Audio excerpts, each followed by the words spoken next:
Okay, this is going to be a classic random Chikara review. This is going to be a throwback Chikara review. Aniversario Yang. Definitely needs a remix. I don't know why. I just have the urge, to review this show and just kind of, say, like, even before watching it back, I said, what was like the best Chikara show? Like, if you put a gun to my head and someone said, show me a Chikara show where I could actually like see what the fuck the greatness of the promotion is all about. I would definitely say it's Aniversario Yang. The main event is incredible. I think the whole show was pretty good. I don't think I really appreciated how good the show was at the time.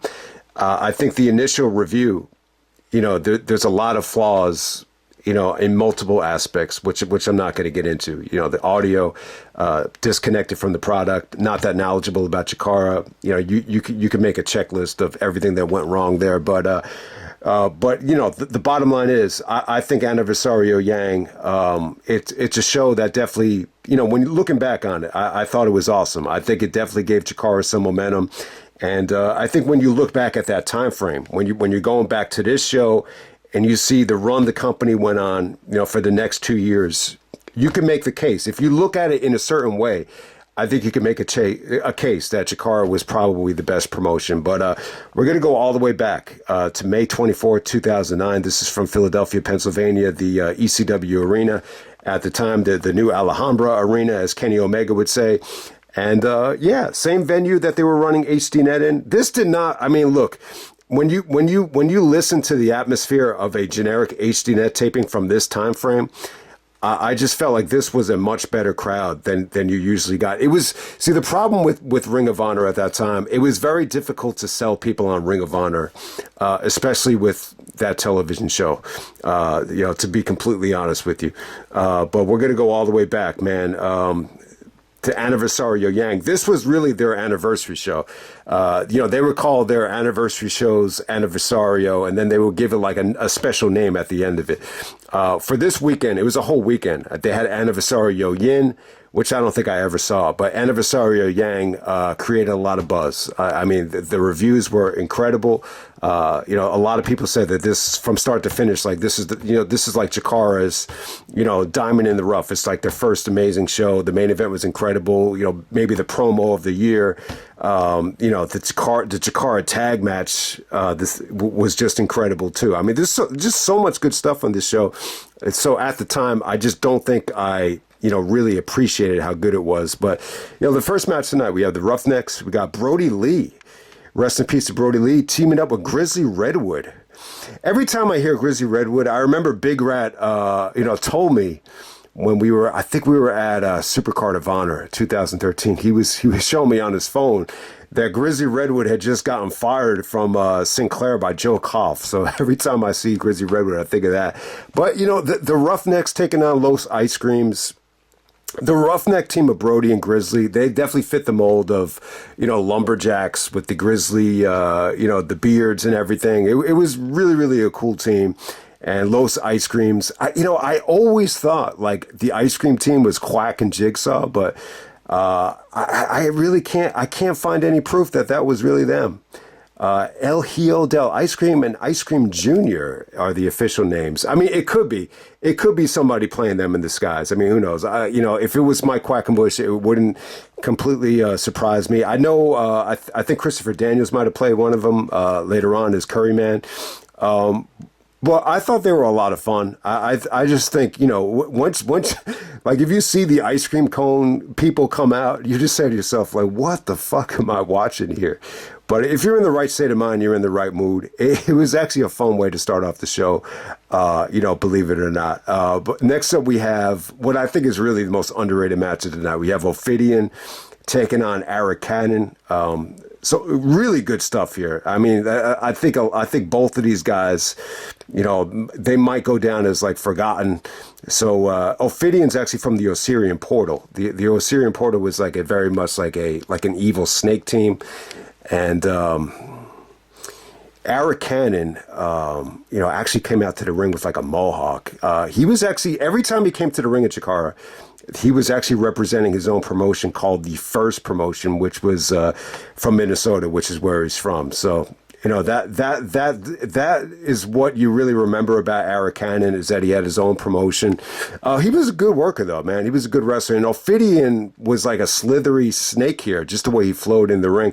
I thought this was good stuff. Amasis from the Osirian portals out there, he helps Ophidian get the victory there. But I thought Cannon just delivered some really hard, suplexes.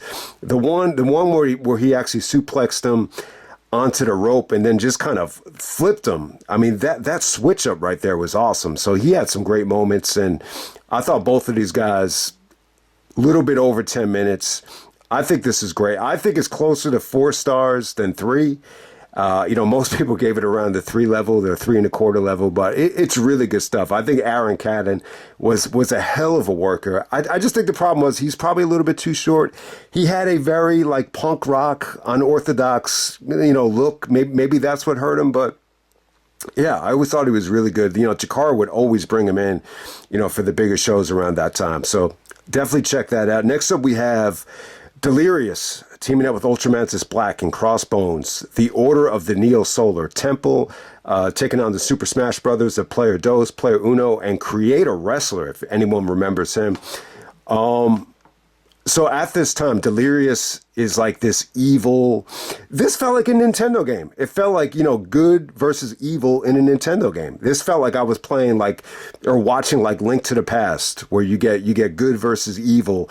And, the Order of the Neo Solar Temple are like these, evil people that you have to beat in a castle. Like, it definitely felt like that.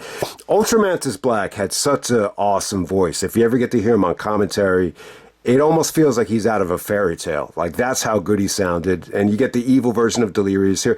Delirious looked good. I mean, he was in great shape. He delivered some awesome suplexes. Crossbones is a little bit of a out-of-shape wrestler. So is Player Uno. But the Super Smash Brothers had some great moments here. This is a good coming-out party for them. I really loved, Player Dos's, corkscrew, spiral tap out of the ring. That was pretty awesome.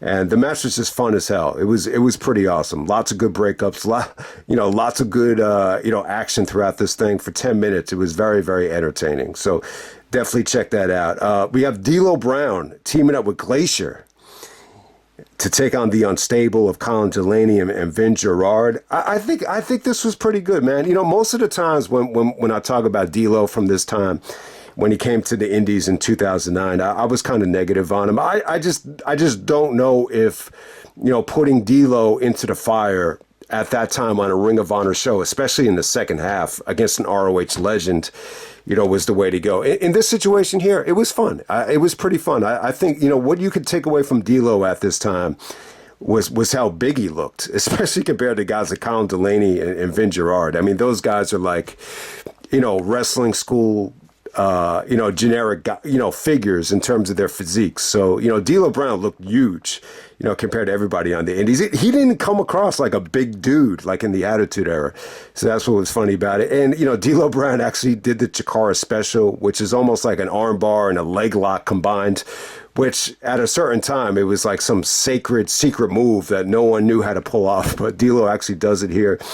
And I got to say, Colin Delaney, I can't remember. You know what? This might have been after he was in ECW. I remember he was in ECW for like a cup of coffee as like this jobber, and then he eventually got over. I actually got to see him in Brooklyn at a CHIKARA show. He was like working behind the scenes. He was going back and forth, setting up the ring, and it was cool just to see him, just kind of working behind the scenes at that time. And that was like after his heyday in the WWE. But, D'Lo does go over. He sends everybody home happy with the frog splash. The Glacier dude, it was all right. I think it was okay. I mean, I was watching Big Rat's review. He kind of thought it was a little bit boring. I could see that. I could see like Vin Gerard and Colin Delaney, they were kind of just there as just like, sparring partners for D'Lo. This is all about D'Lo. They actually put him on the cover of the disc of the DVD because, it's a pretty big deal, for D'Lo to come to CHIKARA. All right, next up we have 2.0, which is Jagged and Shane Matthews, taking on the Sea Donsters of Hydra and Tim Donst. This was a lot of fun, man. So at the time, 2.0. Eventually, they made the transition to AEW, if anyone remembers. So you get to see Matt Menard here. Both of these dudes actually were part of the Jericho Appreciation Society, which is funny as hell because Matt Menard was actually doing the Walls of Jericho, to everybody here. So even back in the day, you could see a little bit of foreshadowing of things to come, which was really funny. But the promo was pretty innovative. They didn't say like anything on the promo. It's one of those promos where, they looked like they were going to say something. It was all about facial expressions. They said nothing in the actual promo. The match was fun though. I mean, they did some funny stuff here. They were kind of making fun of Jeff Jarrett with the guitars and the struts, and they were making fun of the wellness policy. But I think what you can really take away from this is the Sea Monster Hydra ended up getting pinned here, and Donce kind of threw a fit after the match is over. So you almost forget that Donce was, his original start was part of the Sea Monsters. Before he joined, the BDK, the Bruderschaft, as this evil heel. But yeah, I mean, you could see signs of him. The seeds are planted for him to break away as a heel, which is what he much needed. So yeah, I mean, looking back on it, I've actually seen people compare Tim Donce to Big Rat, like in terms of personality. But when I look back on it now, I can see a lot of MJF in Tim Donce's personality. I've actually, stated in the past, I didn't think he was that great of a worker. He had a very, very cult following, Tim Donce. A lot of people really got behind him. I'd have to go back and really evaluate how good he was. This match, he was barely in the ring. He did comedy stuff, but he was just there to kind of, show his frustration with Hydra. So you get to see Tim Donce breaking away there, which was huge. I mean, it was big for Chikara. I think he was really one of the more valuable, diamonds in the rough in terms of actually delivering promos on the mic. All right, next up we have the 8-man tag match. We have Incoherence of Frightmare and Hollow Wicked teaming up with Cheech and Cloudy of Cheech Hernandez and Casey Day. And they're taking on the Future Is Now of Helios, Lince Dorado, Jigsaw, and Mike Quackenbush. One of the dudes, actually Jimmy Olsen, stealing a page out of the Superman playbook, was injured and was not able to wrestle. So Quack graciously fills in for him, which was a winning formula. It's a really, really weird tag match right here. So Incoherence, Frightmare and Hollow Wicked, they were dressed up in orange here. And then Cheech and Cloudy was dressed up as, Incoherence, I believe, in green. So it's really weird. You know what? Watching this back, I mean, it makes you really appreciate how awesome the Incoherence theme was. That theme was incredible.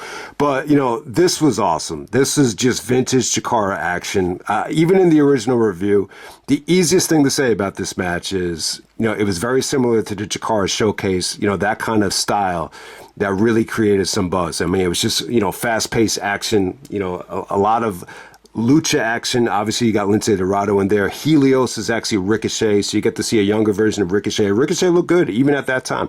I thought he looked really good. And, Quack was just able to show how good he was at putting this together and making it flow, just making things make sense. Jigsaw was right there with him. And, Frightmare was like the little Hollow Wicked dude. That dude is really talented as well. Yeah, he actually went on to win the Young Lions Club. Cheech and Cloudy, they were more, I would say, before my time with Chikara. They really made a huge, impact like around 2007. They had some really good stipulation matches at that time. But this is a little bit weird how they kind of dressed up together. But, the bottom line is they got a standing ovation. After the match was over, they were all kind of posing, good and evil. Both teams were kind of posing together like they just put on, a play. Sometimes when you go to a theater and you go to a play, even though the people don't like each other, they celebrate and they pose to the audience at the end of the show. That's exactly what you got there. So the match is pretty damn awesome. And then we have Eddie Kingston actually taking on Claudio Castagnoli. A vintage, Eddie and Claudio match. Watching this back, it's just amazing, how much these guys have done together. And originally, I really thought like I'm sorry, Eddie's like biggest rival was Hero. Just watching the Cage of Death in Ring of Honor, just the way Eddie was presented, it was almost like it was shocking that Hero and Eddie were actually working together. And then they actually did wrestle in Ring of Honor, and you heard all these rumors about how Hero and Eddie, hated each other. But, Hero's other partner, Claudio, definitely had an up and down relationship with Eddie. So the promo here is incredible. I mean, Eddie really goes into depth about why he hates Claudio. It's kind of a storyline that's very, very easy to relate to. And a lot of it just has to do with Eddie, kind of being a bum, not being considered that great of a wrestler. That Claudio, after losing to Eddie Kingston, he couldn't look him in the eye and shake his hand. Eddie actually, he kind of had like I want to say like he was trying to do like a subliminal like diss to Ring of Honor here. He actually said, "You didn't have the honor." He kind of did a wink when he said that, when Claudio couldn't look him in the eye and shake his hand after they lost to each other. So, look, I think the promo was good. Eddie really went into depth about how they used to, live together, room together. They were friends. And then when a situation happened where, Eddie thought Claudio would have had his back, he was nowhere to be found. And then he couldn't look him in the eye and shake his hand. And he just felt like he didn't respect him. So there's a lot of good stuff here. I mean, the promo I would definitely say the promo was great. And it's funny, too, because, when you watch the match, Eddie is clearly like a heel at this time. Some of the fans are getting on him. One of the fans are chanting, "Put your shirt on." And Eddie actually showed off his belly. So that was pretty funny. Claudio at this time, clearly a babyface, which he was not working as a babyface in Ring of Honor. So it's a little bit of a switcher for Claudio, but it was still good though. But the way the promo came off was that Eddie was righteous. Like even though he's he's labeled the bad guy in this particular scenario. He's trying to tell the fans that, Claudio's the bad guy. Claudio's the one that, can't accept the fact that Eddie Kingston's the better wrestler, or that Eddie actually beat him. So Eddie just feels a little bit slighted is the biggest story there. So yeah, the match is pretty good though. I mean, there's really not much to say about it. A lot of you guys have seen them wrestle over and over again. Obviously, I think they've topped this match. Obviously, that match is Supercard of Honor. I didn't even realize how highly rated that show was, and it was because of their matches. I mean, the match on that show was incredible. You almost forget that Claudio won that match. Eddie Kingston actually won the Ring of Honor World Title from Claudio at, I believe it was Grand Slam, later on that year in 2023 in New York City. So you almost forget about that, but it's just funny how much these guys have wrestled. They definitely even topped this in CHIKARA. They had another match, right before the BDK angle, which was the last show of the year. I think it was 3 Fisted Tales, and then they had the big blow off match in Brooklyn. So, that was like Claudio's last big match before, going to the WWE. But this match is good. This match is good stuff. I mean, you could see here, even though Eddie is, still struggling to earn respect as a wrestler, the suplexes are getting better. He's wrestling a stiff ass style. Claudio is able to get him up for the water slide and the Ricola bomb, and Eddie's kicking out of it. Eddie actually wins this thing with an Oklahoma roll, kind of shoves it up Claudio's ass that he can actually beat him with a wrestling hold. So that's the story they were trying to tell there. So it was good stuff. Definitely good stuff. Definitely check it out. A lot of people thought this was one of the best promos Eddie had ever cut. Up to that point, I want to say that Eddie has definitely cut like more emotional promos, and he's probably topped this.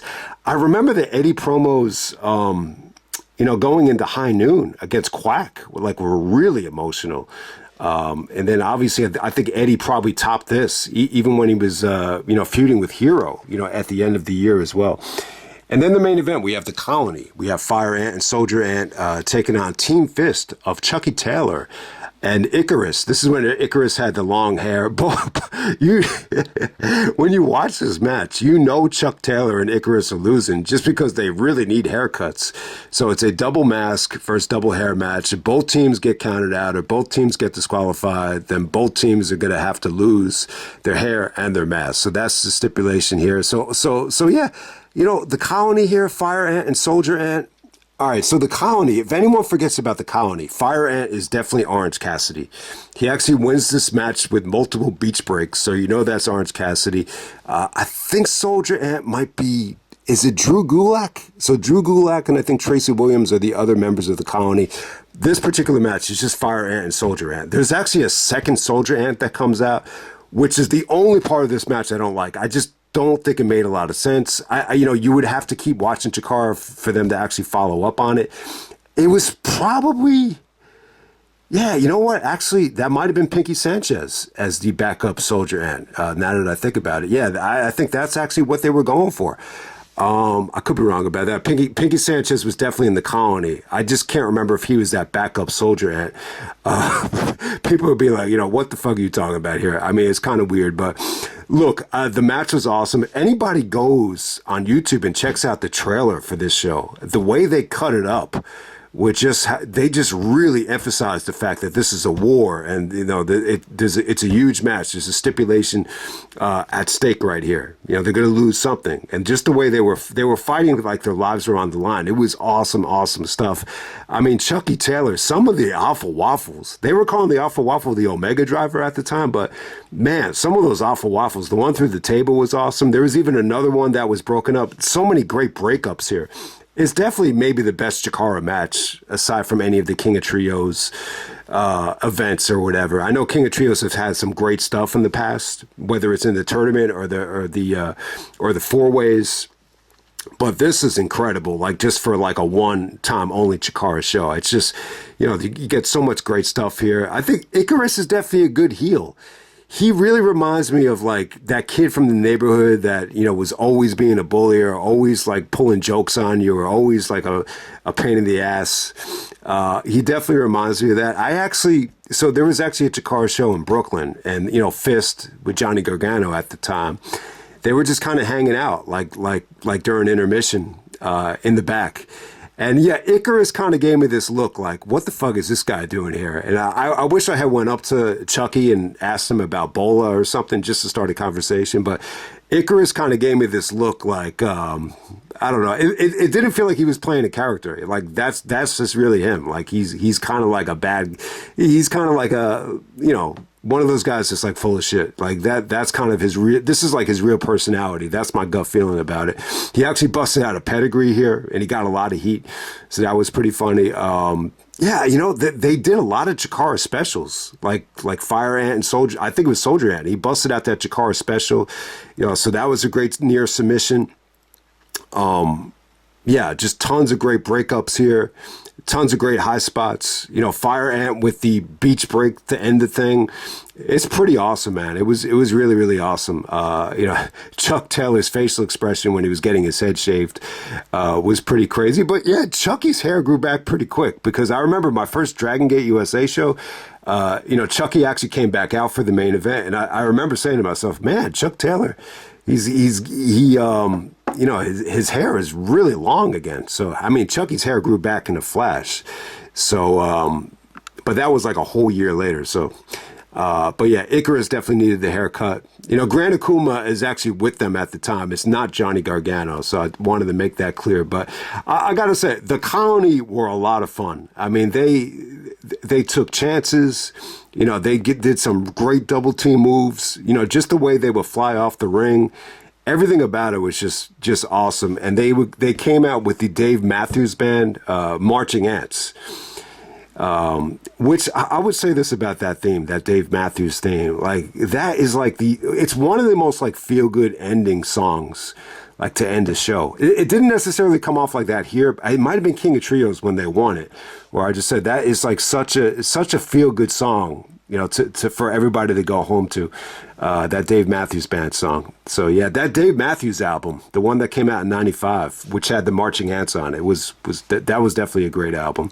Under the Table and Dreaming, if anyone remembers that. They actually, use that line in the song, Under the Table and Dreaming. Dave Matthews actually says that in the marching ants song. That actually wasn't the first single, though. It was actually What Would You Say, if anyone remembers that. But yeah, that main event was awesome. I think this really just does prove, how awesome Chuck Taylor was, that he was actually going to other promotions, whether it's PWG, Evolve, Dragon Gate, and Chikara, and stealing the shows. I think Ring of Honor was, definitely a little bit late, to pick up on him. But, if Gabe never got fired, this dude would have been, one of the champions in Ring of Honor, definitely. So, yeah, man, awesome show. That's Aniversario Yang. I would definitely say a classic Chikara show. I think everybody should check it out. And I'm out.